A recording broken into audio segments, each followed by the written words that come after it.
Hello guys, welcome back to my channel. आज हम start कर रहे हैं एक्सरसाइज 8.2 क्लास 10th के मैथ्स की एक्सरसाइज है ये।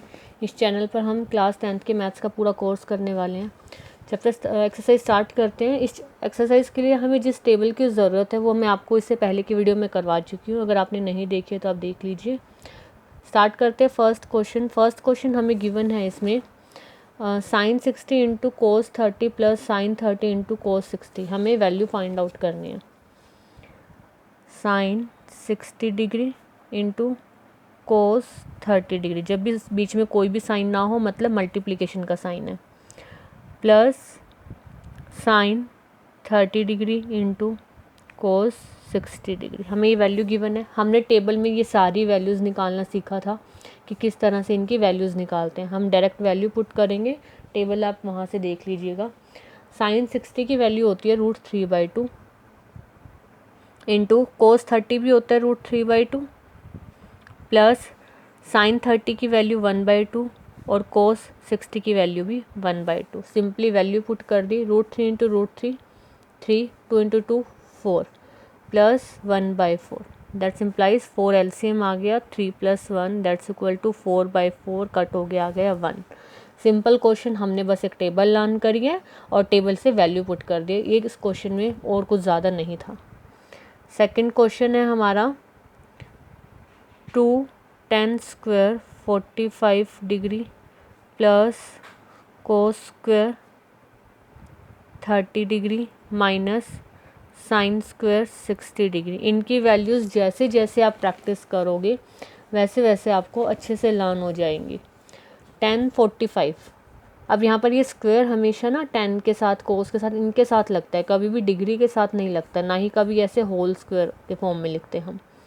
वैल्यू पुट करेंगे 2 इंटू tan 45 होता है 1 और 10 के साथ स्क्वायर है तो 1 का स्क्वायर, प्लस कोस 30 की वैल्यू होती है √3/2 और स्क्वायर है तो स्क्वायर, माइनस साइन 60 की वैल्यू भी होती है √3/2, स्क्वायर है तो स्क्वायर।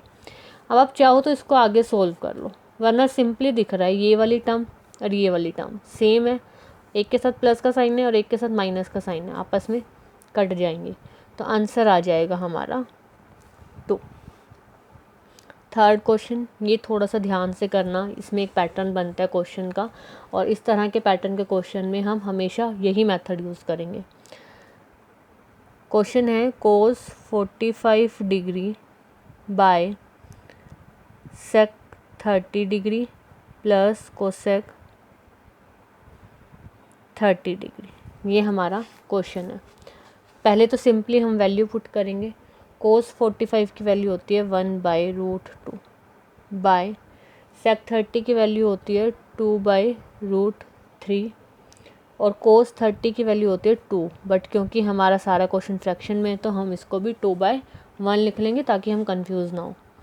पहले तो सिंपली सोल्व करेंगे। 1/√2, जो डिनोमिनेटर है उसमें एलसीएम लेंगे, एलसीएम आ जाएगा √3 तो 2 और 2 इंटू √3 करेंगे तो 2√3। इसको फर्दर सोल्व करने के लिए डिनोमिनेटर को ऊपर लेके जाएंगे तो ये रिवर्स हो जाएगा। 1/√2 इंटू √3/2 प्लस 2√3। यहाँ तक समझ आया? यहाँ तक तो सिंपल स्टेप थे। अब यहाँ से क्वेश्चन ध्यान से समझना। हमारे डिनोमिनेटर में रूट आ गया और अब हमारा कुछ भी नहीं कट रहा, ना ही तो ये आपस में कट रहे हैं, और डिनोमिनेटर में हम रूट नहीं छोड़ सकते। जब भी आपके क्वेश्चन में डिनोमिनेटर में रूट आता है तो उसको सोल्व करने का एक ही तरीका है।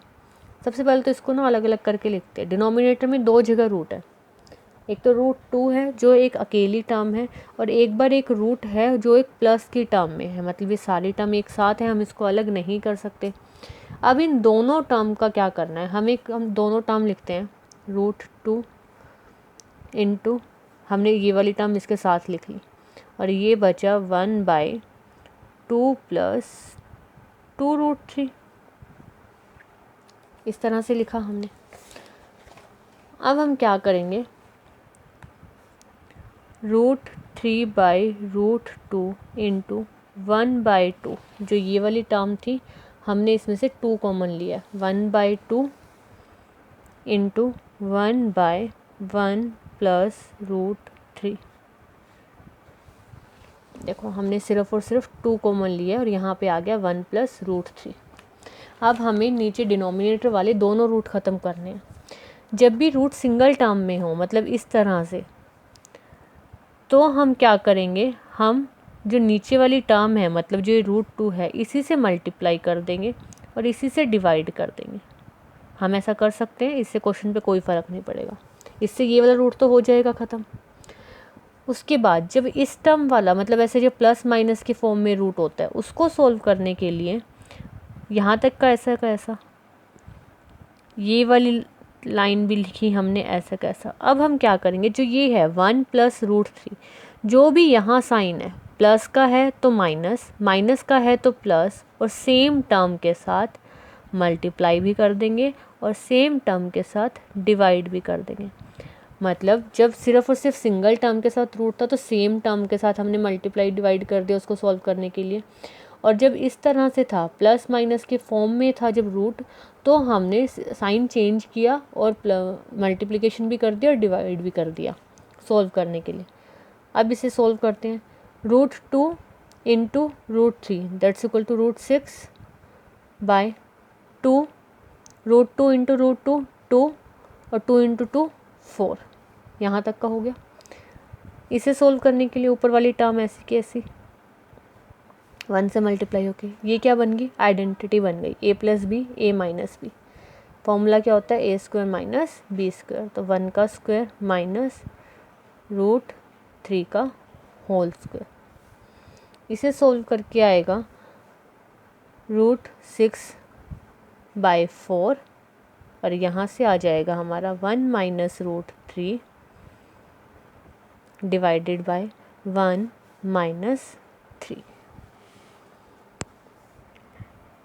अब मल्टीप्लिकेशन कर देते हैं। Root 6 into 1 root 6 minus root 6 3 ज़ा 18 बाय 4 इंटू माइनस 2। इसको आगे सॉल्व करेंगे। यहाँ से देखिए, क्या हम इसको ऐसे नहीं लिख सकते, रूट 6 माइनस 3 रूट 2। अब ये कैसे आया रूट 18 से, यहाँ पर देखिए 18 that's equal to 3 into 3 into 2। जब भी अंदर रूट के अंदर दो चीज़ें सेम होती है तो एक चीज़ बाहर आ जाती है और ये ऐसे हो जाता है, मतलब दो हैं तो बाहर निकल के एक हो जाएगी और ऊपर का रूट हट जाएगा और 2। इस तरह से हम बना लेते हैं। By 4 into minus 2 minus 8। अब बस ये माइनस ख़त्म कर देते हैं, ऊपर वाली टर्म से माइनस कॉमन लेंगे तो साइन चेंज हो जाएंगे। 3 root 2 minus root 6 by minus 8। Minus से minus cancel and that's your answer.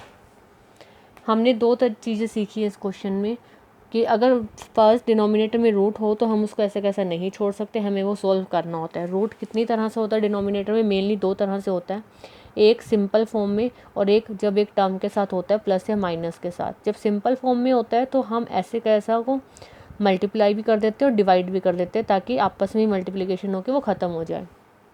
और जब प्लस या माइनस की फॉर्म में होता है तो प्लस की फॉर्म में हो तो साइन चेंज करके सेम टर्म को मल्टीप्लाई भी कर देते हैं और डिवाइड भी कर देते हैं और इससे क्या होगा, आइडेंटिटी बन जाएगी और हमारा रूट डिनोमिनेटर से ख़त्म हो जाएगा।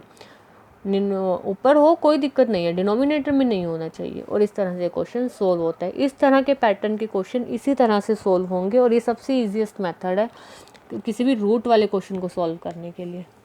होप आप लोगों को यहाँ तक समझ आया होगा। नेक्स्ट 2 पार्ट हम नेक्स्ट वीडियो में करेंगे। मेरे चैनल को लाइक शेयर सब्सक्राइब ज़रूर कीजिएगा। Keep studying, happy studying, thank you.